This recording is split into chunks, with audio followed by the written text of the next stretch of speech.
All right, we are back, and thanks for staying with us. It's still Crossfire with Dako Anishoma. We have SYLVESTER and PELU in the studio. We've been talking about tourism as an option to economic diversification, and very emotional about his contribution so far is PELU because of the way government is taking it. But before we go deep into it, let me take your, what's your perception of tourism in Nigeria, SYLVESTER? Well, I mean, when you put the first question, you pose the first question, which was... is Nigeria a tourist country? And Belu was honest enough to give an answer to that, that at the moment, no, but potentially, yes. And just like it is, I mean, just like it is with every other possibility that any sane society should have, that we have great opportunities. I had the privilege of I've had the privilege of visiting some countries to see what they've got in Zambia, recently. African countries. African Kenya. countries. South Africa, Hector Peterson Museum in Soweto. You come in there, you don't want to leave, and it's just it tells the story of the Soweto uprising, and more than how many years ago. Now, the problem I think we have is the corruption that has affected our nation. The tourism sector was not spared. He made reference to the National Arts Gallery, National Gallery of Arts. The Gallery of Arts at the National Museum, how that is full of darkness, dirt, and all that. That is the way everything Nigerian has been so wrong over the years.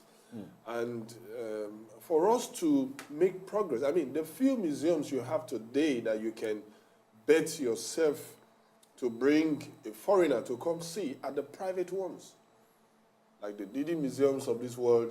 I mean, those are the museums you can confidently tell a foreigner to come and have a look at.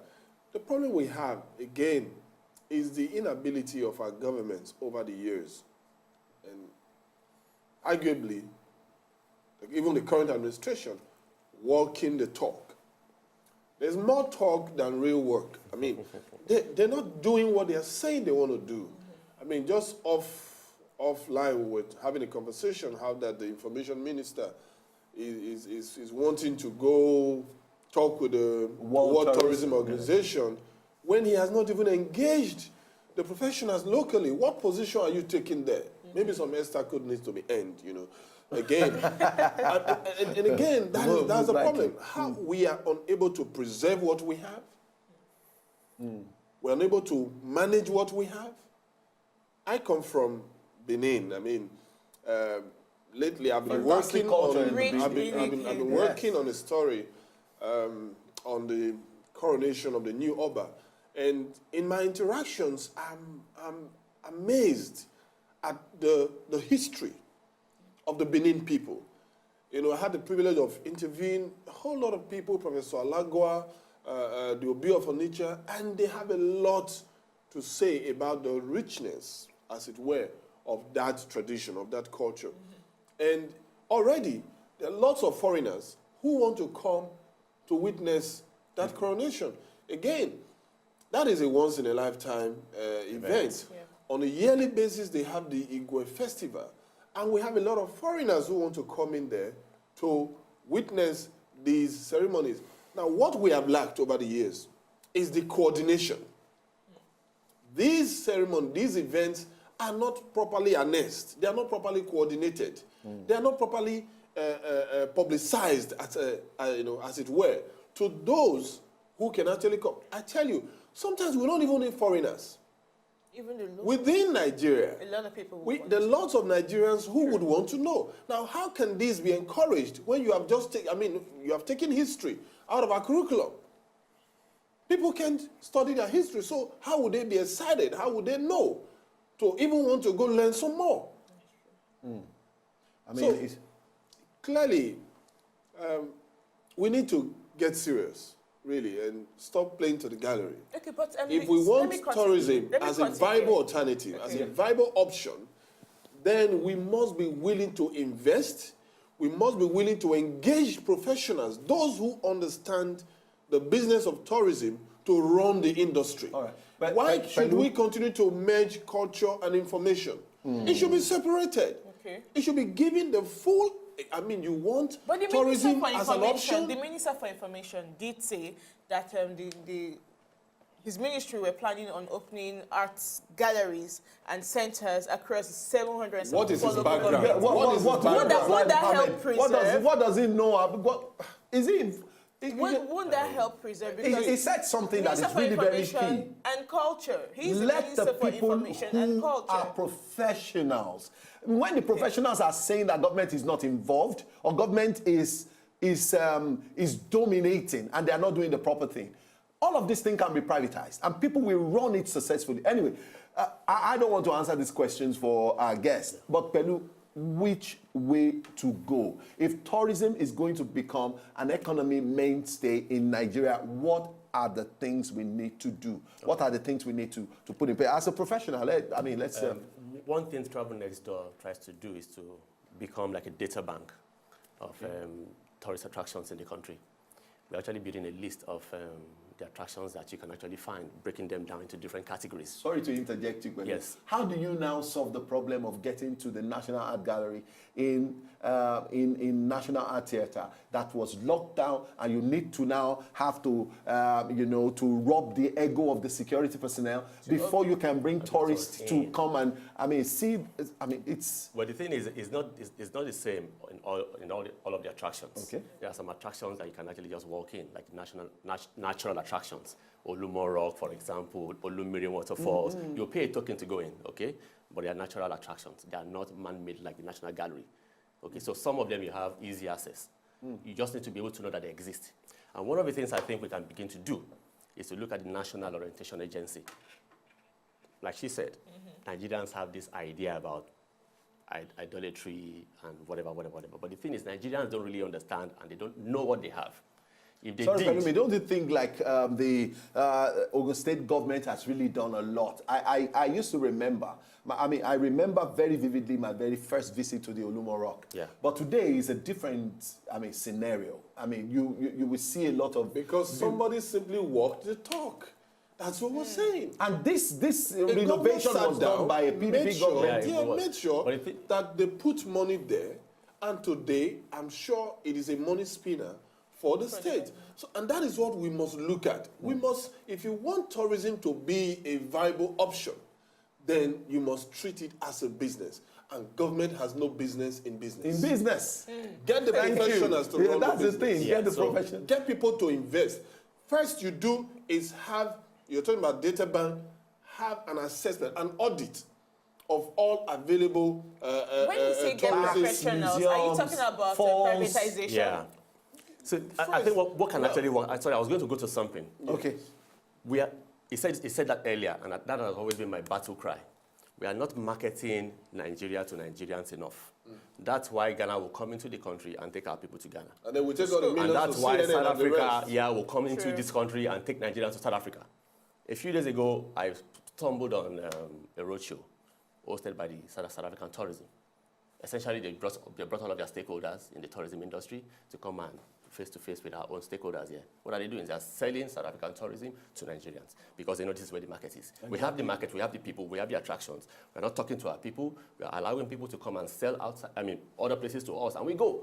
But fortunately, because right now, the dollar and whatever is making us stay. So the thing is that Nigerians are beginning to show more, I can tell you authoritatively, Nigerians have shown more interest in attractions locally.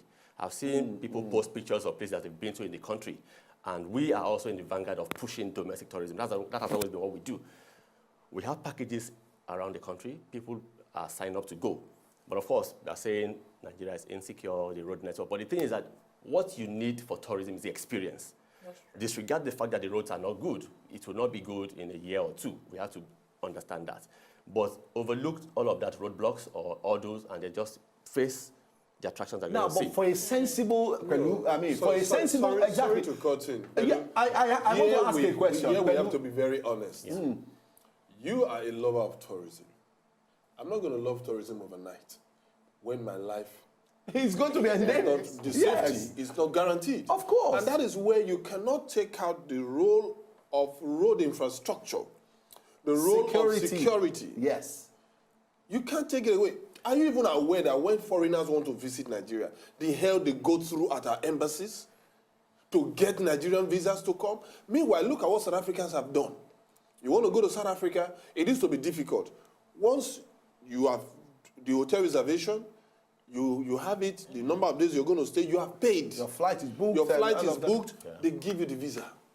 Straight up. They give you the visa straight up, and you are off. And so it is easy. Look at Dubai.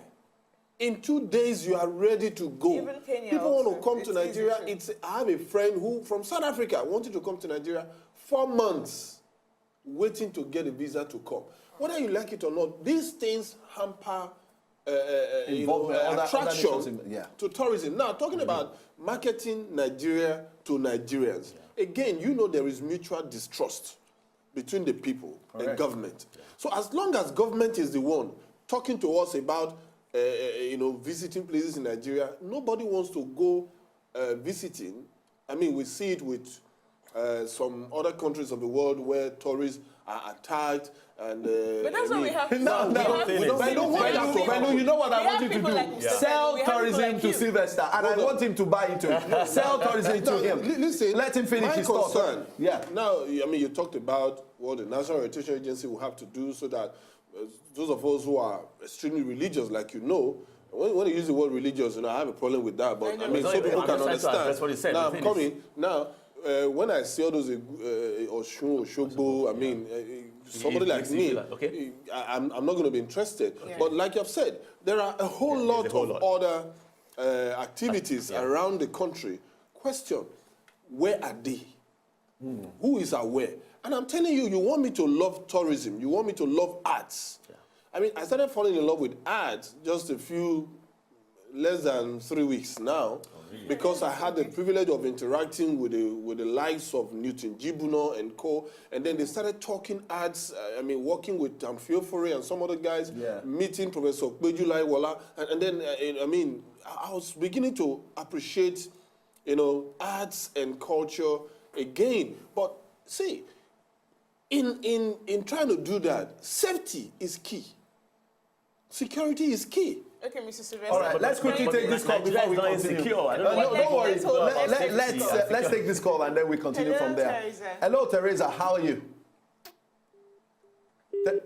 Oh, we lost that call. Now, Pelumi, is it Pelumi really? It's Akin Pelu, okay. All right, I need you to sell tourism to Sylvester. And Nigerians. And in the bid to sell, myself and Ishoma, we sold already.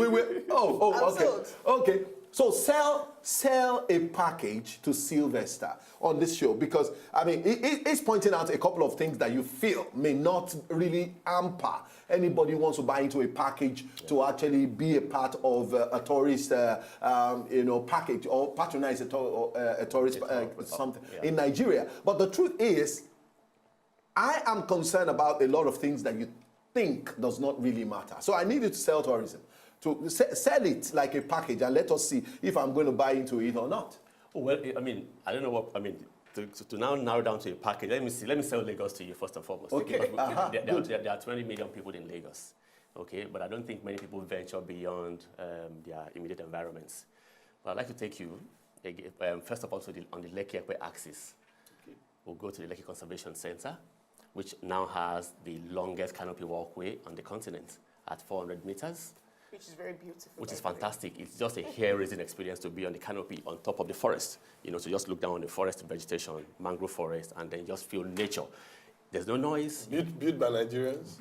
Built not by Nigerians, but managed by Nigerians. Serviced by Nigerians. Managed services. Sorry? That if anything happens, nothing can happen to you because it's foolproof. It's not the first time there's... It's not the first time... Cable cars, things happen. No, exactly. See, don't tell me nothing will happen. Nothing will happen on the canopy walkway. On the canopy walkway, it's impossible that it will happen because it's not the first time the canopy walkway has been installed anywhere in the world. It's been installed by Canadians. It's installed in Nigeria. It's installed in Nigeria now. I'm simply saying, I'm saying sorry. There are ancillary let's not stop at canopy activities that must go side by side. The provision, as it were, of these tourism Okay, maybe you may have some other Attractions. attractions, Sylvester. Let him So we go beyond that. We go to Lufasi Park. Okay. It's a nature park. Amazing place. A rescue park. It's for Endangered species. wildlife education. So we have kids growing up. We have Nigerians who can't afford a safari. But you can go into Lufasi Park and see wildlife, a couple of wildlife. Some of them rescued. Some of them bought off people who don't just know how to take care of them. Yeah. And then children love that place a lot. It's educational. There's an Eki Lake. There's an Eki Forest. All in the Lufasi Park. Lufasi Park is the kind of model that I would advise for Nigeria. It's a PPP, public-private partnership. Where is it right now? It's right on the Lekki Ekpe axis. Okay, just hold on your thoughts. Let's take this call from Chinedu. Chinedu, how are you? Good morning. Good morning, gentlemen. How are you doing today? Yeah, fine. And you? Very well. Okay. Very well. I'm Go coming ahead. from Let's take your Satellite talk. Town. Thank you. It's my great pleasure listening to people like PELU. I think he's really sincere and he's really fast over the whole thing. Actually, what I want to, my contribution is going to be based on the kind of people our Nigerian government placed on some of these organizations, like the National Arts Theatre, for example.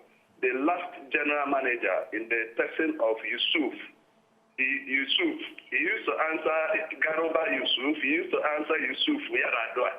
He was the commissioner for tourism, for comments or whatever. The man he was there, incapable man with a fake result. He was there. Nigerian government knew. He was there for 7 years at the National Arts Theatre. I think they just removed him 2 weeks ago. What he was doing at the National Arts Theatre, instead of improving the place or running with professionals like he was to try to sell the National Arts Theatre. You can imagine the kind of people, the leadership.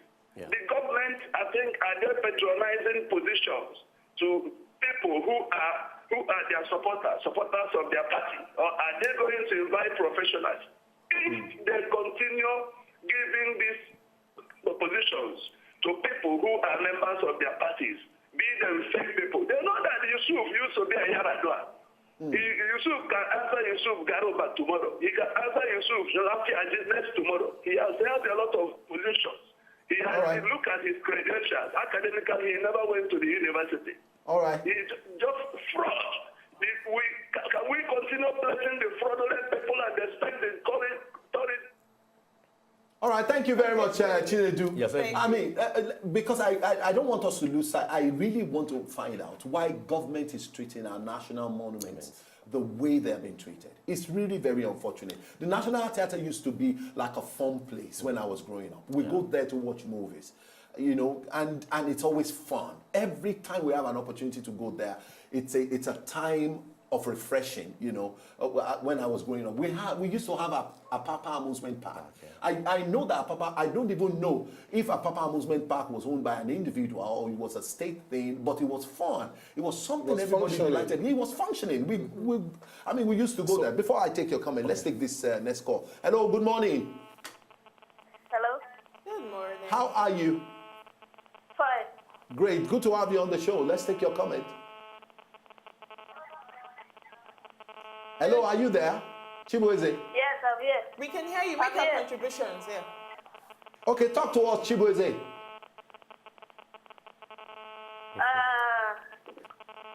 You're thinking of what to say? Yeah. Oh, okay. So when you finish thinking, you can call us back.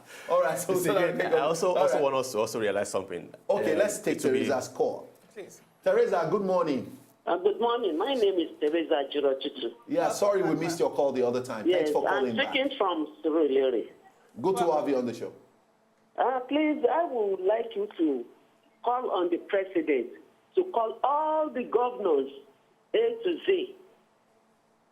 Sit them down, ask them their problems, and what is really causing all this problem in the country. That is number one. Okay. Number two is that they should put the right peg in the right hole. They cannot go and bring a doctor to start doing carpenter's work. They cannot go and bring whatever to do what is not whatever. Please, let us get it right. By doing this, we have peace in this country. That's my own country. All right, thank you so very much much. for your contribution. All right, let's take a call from Ikotu. Hello, good morning. Hello, morning.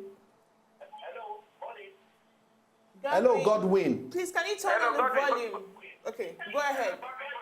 No, Godwin, you need to turn down the volume of your TV set. I've done that already. I'm just doing that. Okay, go ahead. Let's take your contribution. Yeah, my contribution is that I'm so happy with the two gentlemen with you there, both PELU and Sylvester.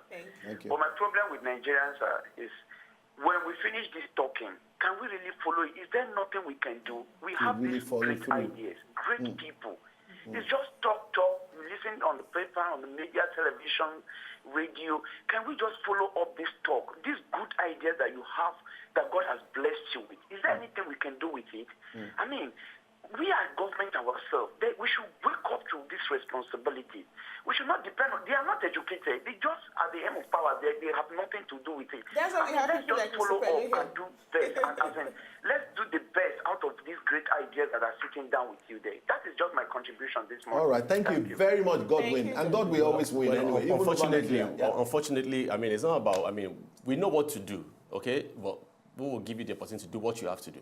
I've done what I need to do as a personal. Is this problem strictly a government thing? Because I read about Dubai and how Dubai evolved.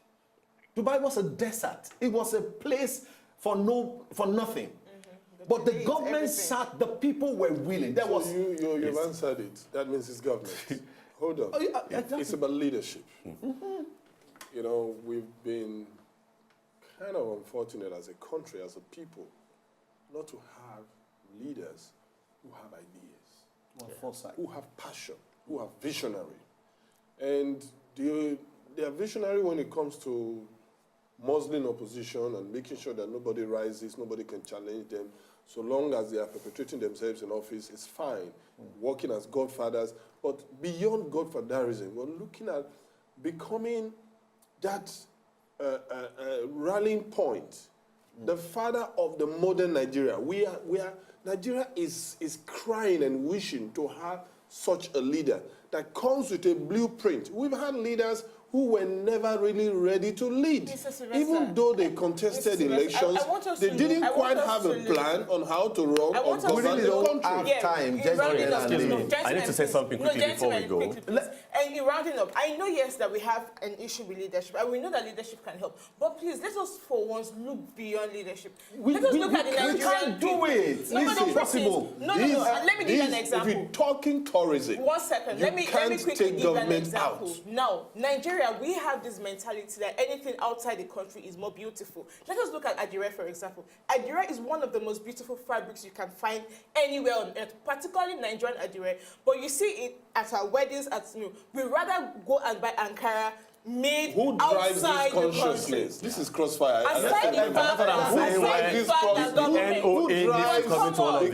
we need a reorientation. How many times do we see Ambode in Adire? How many times do we see Ajimobi in Adire? How many times do we see? We have you. We have Mr. Pelu. We have that. Come on. Have you seen Fashola in Adire? The issue is, did you see Ambode in Adire? We can draw this consciousness to the people. When he was president, because he was always in that Agbada. Exactly. The fabric was not made in Nigeria. Let's bring this stuff together. We have just about a minute to go on the show. Let me make a statement about Lagos. Okay.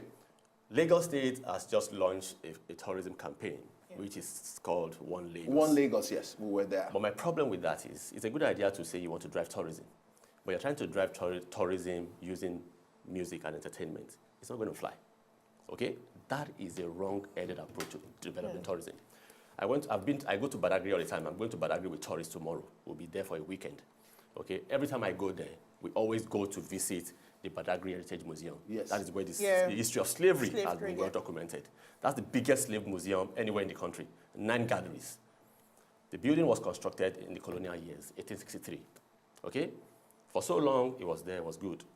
The museum in it was launched in 2002 when Governor Pt.2 was in power. 14 years down the line, it's crumbled. It's crumbling.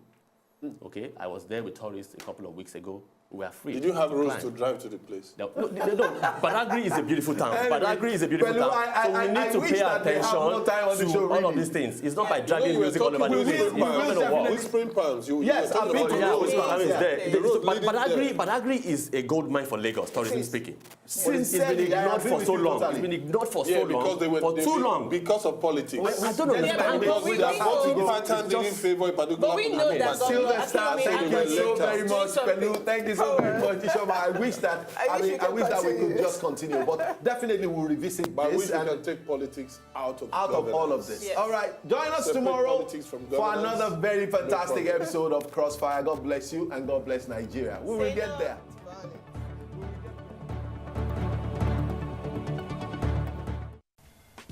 To enjoy more of these our Ogbonge videos when you just watch, press this button to subscribe on top of our YouTube page. You go love am.